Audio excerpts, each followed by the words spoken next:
in the mirror that the weight of your absence is doubled and my negativity sharper, cutting myself deeper with every tap into the thought that you've never been around, that you've always been a dad but never been mine. I try to remember your shadow overlapping mine on a sunny day perhaps, but it's like rinsing a dry towel. Nothing flows because those memories were never made.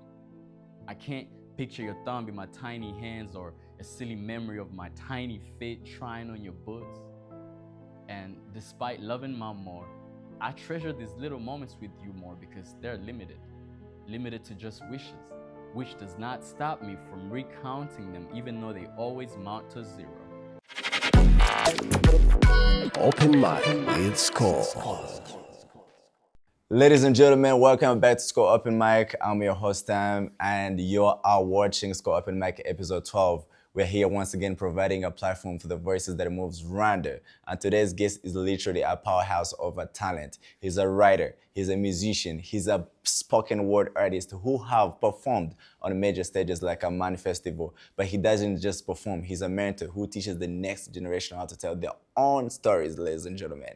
Whether you know him as a poet or a language educator, you're about to see why he's a stamper in Kigali creative scene. He goes by names Reagan Ikinyashema, but you can call him Reagan Shema. You know, if you remember one of his latest songs, Vayu Fatim Daya Zinze. Welcome, Reagan Shema on the stage, ladies and gentlemen. Open Mic with SKOL. I'm Shema Reagan, also known as Ikinyashema Rinnegan. And I'm a writer, I'm a performer, I'm a musician, and I'm a language tutor. One thing about me that probably sets people off is that I'm not really a good person. Like, I'm not the common good person. Not like I beat people up, or I'm just that person to say the most uncomfortable thing in the room when everybody else doesn't want to say it. Also somebody who's going to remind people to do what they're supposed to do without saying please because they were supposed to do it. Yeah. Have you or has anyone close to you ever had a bad experience or a close call because of drinking too much or drinking and driving? Yeah. Somebody drove into a ditch. I know this is a very common experience, but it happened and I was in the car, but I wasn't somebody driving. So somebody drove us into a ditch, and if I could say one thing to myself before that night, it would have been, we shouldn't sit in that car. He shouldn't even drive. I guess that makes two things. When you're out having a good time, what's your go-to plan to make sure you and your friends get home safely? I fortunately have I fortunately have a friend that does not drink, and they're really cool to have around. They're good company, which does not always happen, to keep good company without drinking. And he's usually my go-to plan. If you're watching this, you probably know that already.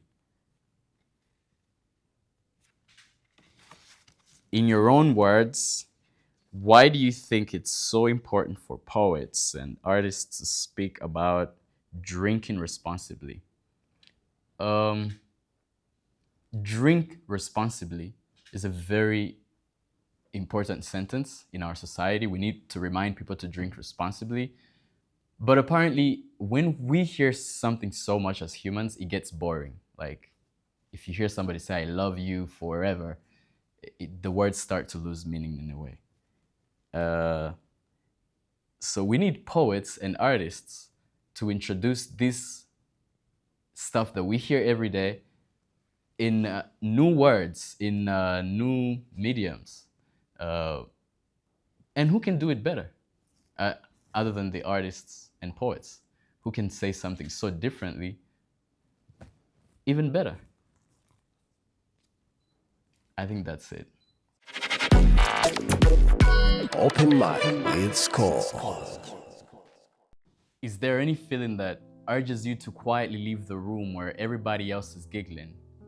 You find yourself before a bathroom mirror because there is where the only person that can read you is. In the mirror, Dad, the weight of your absence is doubled and my negativity sharper, cutting myself deeper with every tap into the thought that you've never been around. That you've always been a dad, but never been mine.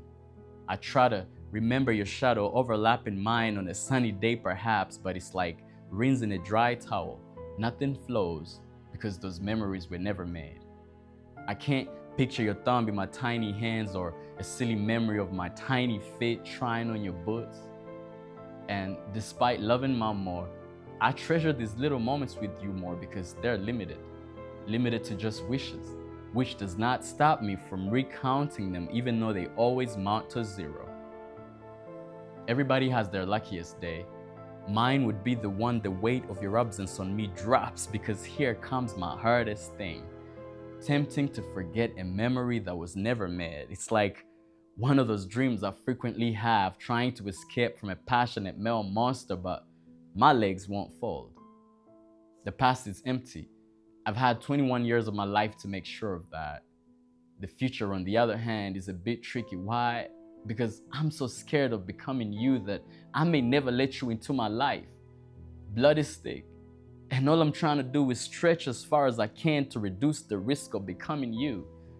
I'm writing so that my hands can read your wrongs, that learn what they should never do to something like their own. And even though I'm not ready to let you in, I wish one day you could ask that I do. So every morning when I wake up, I water my guts that on that day when you finally feel remorseful, I'll have grown enough to fit into forgiveness. Because you've got to understand, man, it's a long way to travel between forgiveness and healing. Sadly, I don't know which one of those I've done already or the one that haunts me still. And between me and my frowning reflection, I can't tell who's stronger or the one with a bigger gap to fill. I can't break through glass to hold his hand. He's gonna run away from a destructive monster. I told you, blood is thick. And he can't escort me back to the room. So we just stand there and stare at each other helplessly. All my wishes flow in a tear, fall between my feet and dry to death on the bathroom floor. Thank you. Open Mic with SKOL. Ladies and gentlemen, and that's exactly what we call a time. Reagan Shema definitely lived up to the hype. And we like the way he fuses his writing with the musical flow, and that's exactly why he's a staple to the scene. Ladies and gentlemen, SKOL Open Mic nakagaruka nk'ibisanzwe. Niba nawe uri umunyempano ufite impano ntuyicarane, SKOL Open Mic niyo mpamvu turi hano kugira ngo tugufashe, kugira ngo tugusapotinge, kugira ngo tugutize umurindi maze impano yawe igere kure. SKOL Open Mic nakagaruka, amazina yanjye ni Samuel Usabimana. Ladies and gentlemen, this is the end of it. See you on the next episode. Ciao.